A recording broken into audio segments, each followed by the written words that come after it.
Hi, and welcome to the Thaiger. Well, you know that we've been following the whole clean air issue around Thailand. It's been something that pops up as a big topic maybe once a year, but it's actually a problem for 365 days of the year, depending on where you live in Thailand.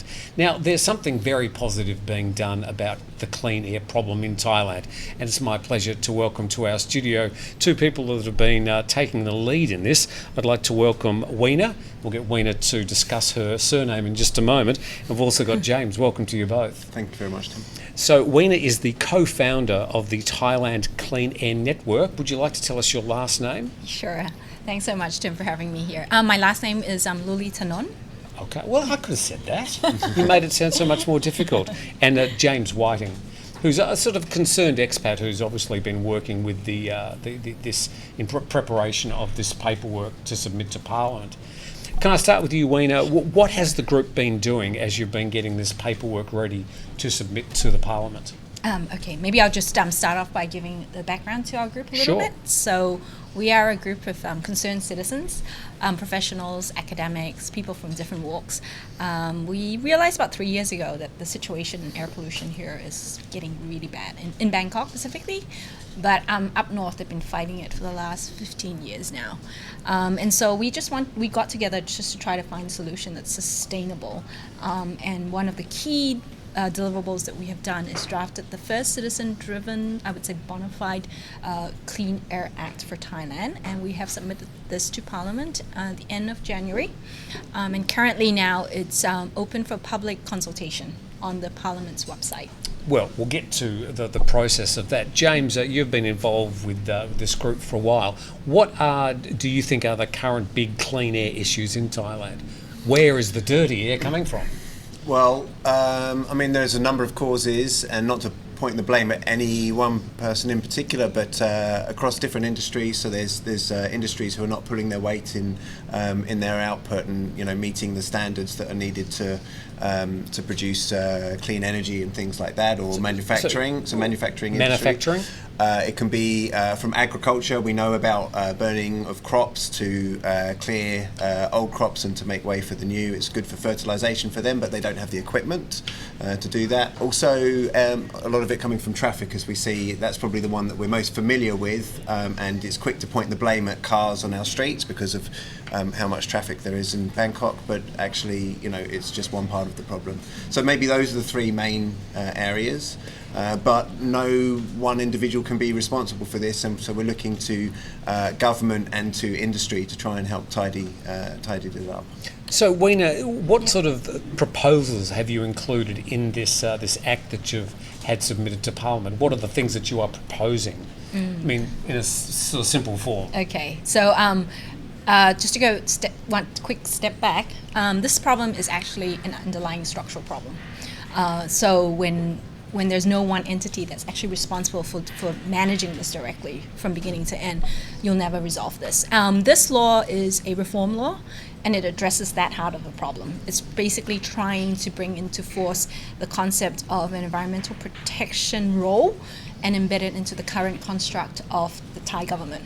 So it tries to marry the concept of having a good environment with public health, because those are the key considerations, really. Ultimately, this is a public health crisis, and that's how we view it.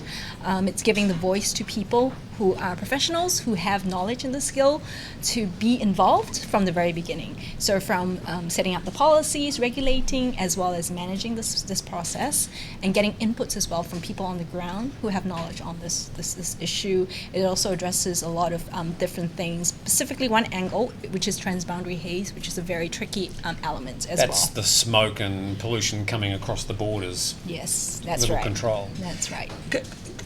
I think we've proven over the past 2 years during the COVID pandemic that Thailand has been able to defer to the medical professionals for advice and guidance on an important public health issue. Yeah. So you would hope that perhaps Thailand can again defer to professionals in this. So who are the professionals that Thailand should be looking to, or the Thai Parliament or the elected leaders, for guidance in this? Where does the guidance come from? I think the Ministry of Public Health, the medical doctors, they have a very important role. If you speak to the medical doctors based on what they see on air bad pollution day, they can tell you how bad their patients are. I think they have a very important role. Also, the Ministry of Natural Resources and Environment, managing that, the Pollution Control Department falls under their construct. So they have a role to play. The Ministry of Industry as well in what they do. And the Ministry of Agriculture as well. But the two key ministries for this specific act that is most important is the Ministry of Public Health and the Ministry of Natural Resources and Environment. Okay. James, as a concerned expat, why did you decide to get involved in this? I mean, it's not your country. Why are you interested in doing something about it? I've lived here a total of 7 years now, but 5 years this time. I've worked with for a number of different international and local organisations.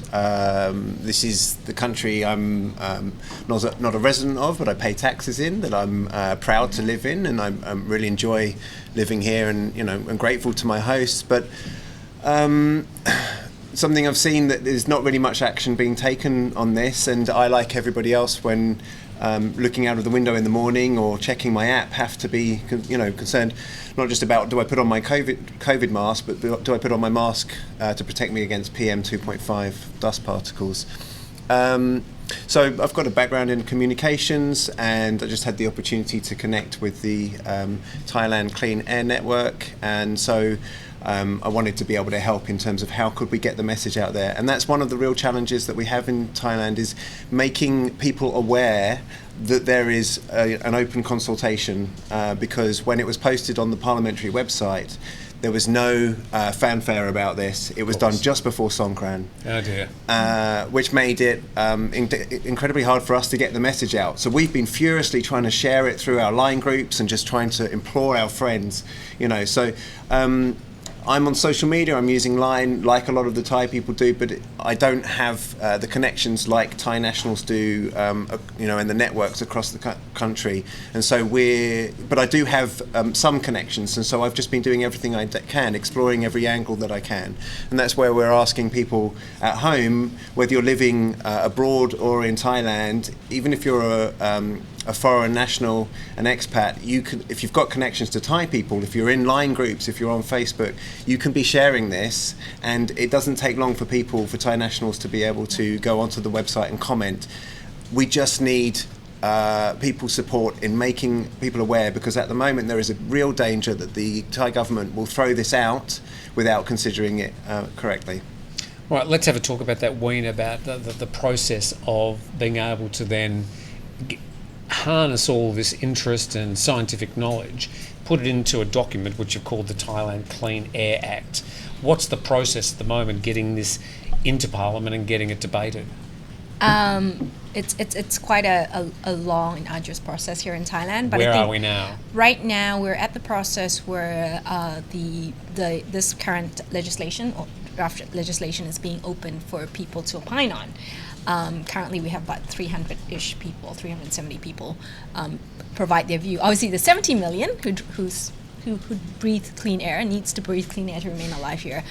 I think what it shows is that if there's more people who take the point to actually express their views, then it gives a strong indication to Parliament that this is an act people really care about, and they will not easily dismiss it and not push it forward for deliberation. And that's the risk we're at right now, that if there's not enough people to push this forward, it will likely be dismissed. And this is a critical time too, because we're in election season where the voices of the public is, it's being heard, and it will be heard much, much more than in other years. So I think it's a critical point and a critical time to be pushing this forward. So there's a document that Thai people can sign, and we've also got a document that foreigners can sign. We'll give those details out at the end.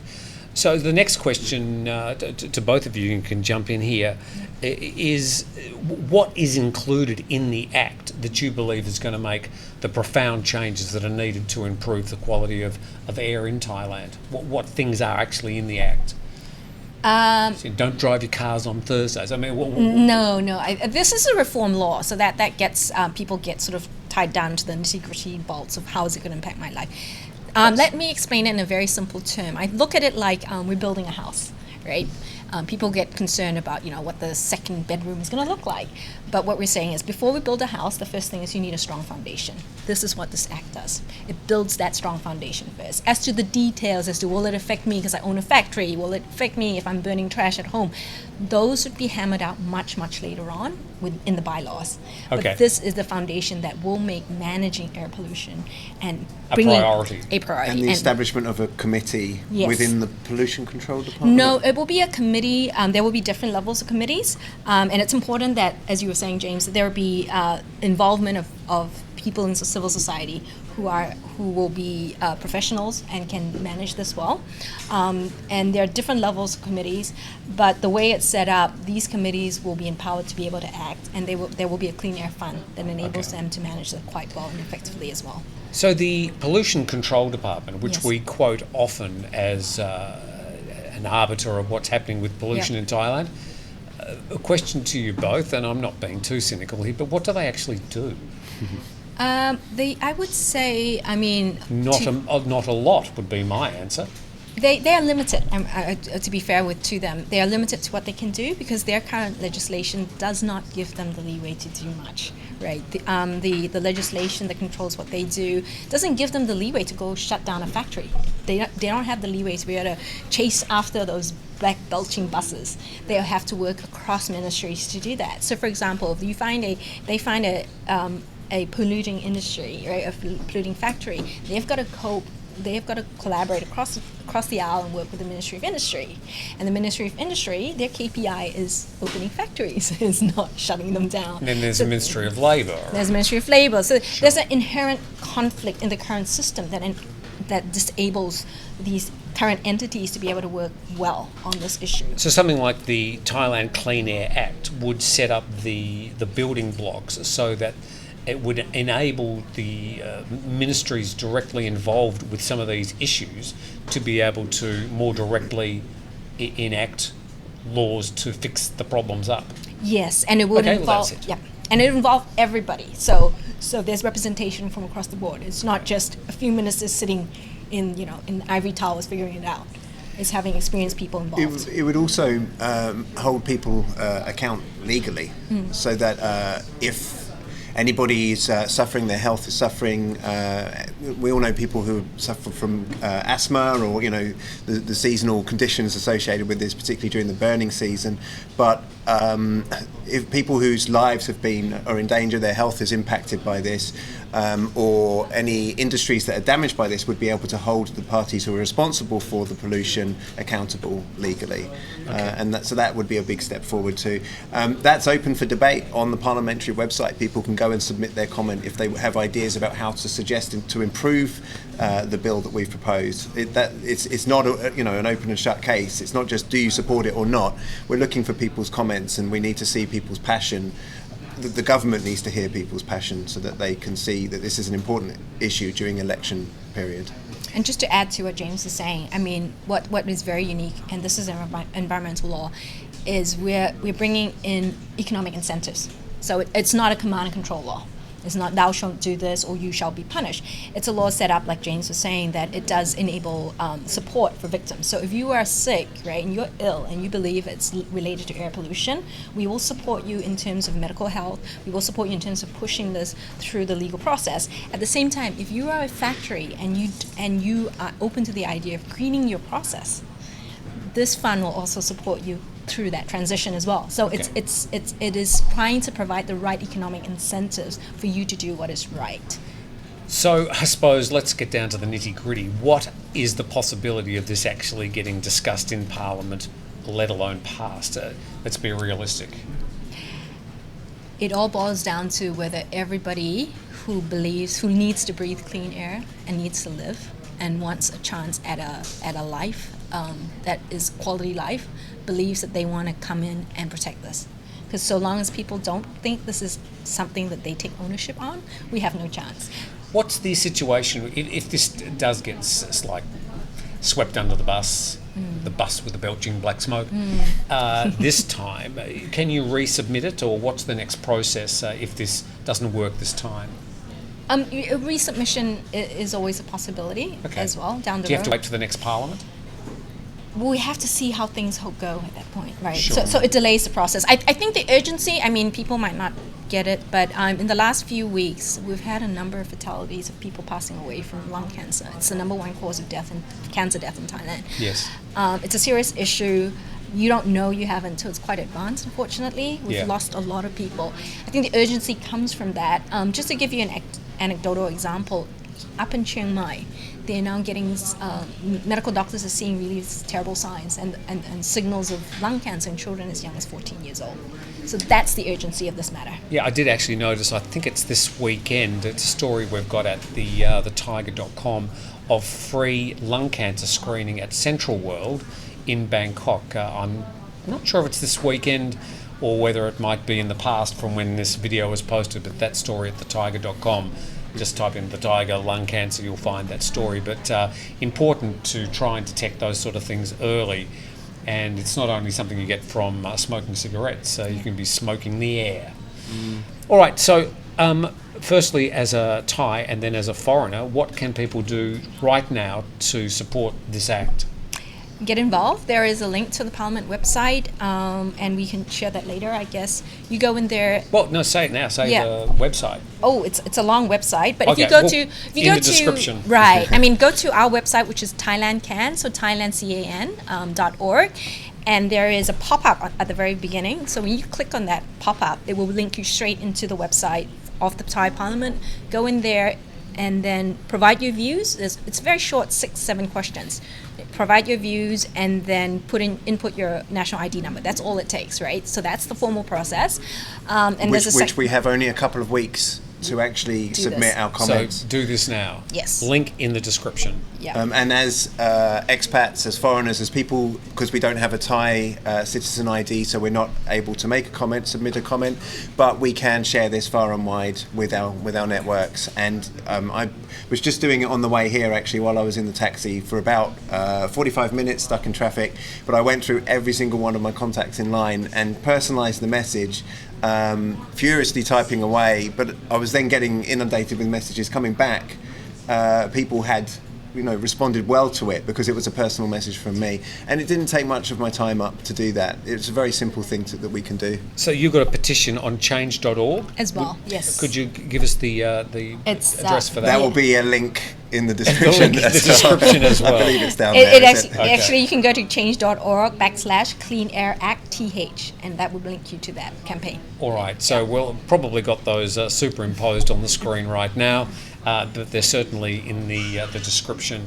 Well, to both of you, congratulations on putting your time aside to address such an important issue. And the Thaiger will always be here to help you promote anything that will improve the quality of air in Thailand for both Thais, expats, and future tourists coming to this lovely country. So, Weena and James, thank you very much for coming in. Thank you, Tim. Thank you for having us. It's Weena, the co-founder of the Thailand Clean Air Network, and James, who's involved as a volunteer with that network and obviously a concerned expat. So thank you very much for joining us on the Thaiger. Thank you to my guests, and we look forward to seeing you next time. Thank you.